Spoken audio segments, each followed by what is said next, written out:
സൂര്യചന്ദ്ര താരങ്ങളെ കടന്നു സ്വർഗനാട്ടിൽ സൂര്യചന്ദ്ര താരങ്ങളെ കടന്നു സ്വർഗനാട്ടിൽ ആ പഴുമ്പുന്ന തീരെ ജീവവൃക്ഷത്തിൻ തണലിൽ സ്വർഗവീട്ടിൽ എത്തുവാൻ കൊതിച്ചിടുന്നേ എന്നാളാ സ്വർഗവീട്ടിൽ എത്തുവാൻ കൊതിച്ചിടുന്നേ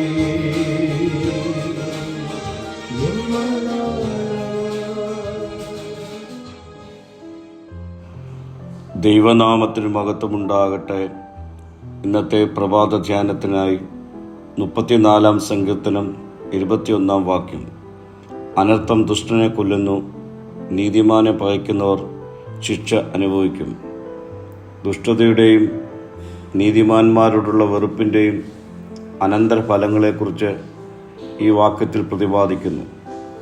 ദുഷ്ടന്മാർ സ്വന്തം തിന്മയാൽ നശിപ്പിക്കപ്പെടും. നീതിമാന്മാരെ വെറുക്കുന്നവർ ശൂന്യതയോ ശിക്ഷാവിധിയോ നേരിടേണ്ടി വരാം. നീതിമാന്മാരോട് വെറുപ്പ് പുലർത്തുന്നവർ ഒടുവിൽ ശൂന്യതയുടെ ശിക്ഷാവിധിയോ നേരിടേണ്ടി വരാമെന്ന് ഈ വാക്യം നമ്മെ ഓർമ്മിപ്പിക്കുന്നുണ്ട്. ശൂന്യതയുടെയും നാശത്തിൻ്റെയും അവസ്ഥയിൽ അവർ അവശേഷിക്കും. ഈ വാക്യം ദുഷ്ടന്മാരുടെയും നീതിമാന്മാരുടെയും വിധി തമ്മിലുള്ള ഒരു വ്യത്യാസം എടുത്തു കാണിക്കുന്നു. ദൈവത്തിൻ്റെ നീതി നിലനിൽക്കുമെന്നും നീതിമാന്മാരെ എതിർക്കുന്നവർ അവരുടെ പ്രവൃത്തികളുടെ അനന്തരഫലങ്ങളിൽ നിന്ന് രക്ഷപ്പെടില്ല എന്നും നമ്മെ ഓർമ്മിപ്പിക്കുന്നുണ്ട്. പ്രിയമുള്ളവരെ, ഈ നാളുകളിൽ നീതിമാനെ പകയ്ക്കാതെ നീതിയുള്ളവരായി നമുക്ക് ജീവിക്കുവാൻ ഒരുങ്ങാം. പ്രാർത്ഥിക്കാം. കർത്താവേ, യഥാർത്ഥ നീതിയോടെ ജീവിക്കുവാനുള്ള കൃപ എനിക്ക് നൽകണമേ. മഹത്വം നീ എടുക്കണം. യേശുവിൻ്റെ നാമത്തിൽ തന്നെ. ആമീൻ.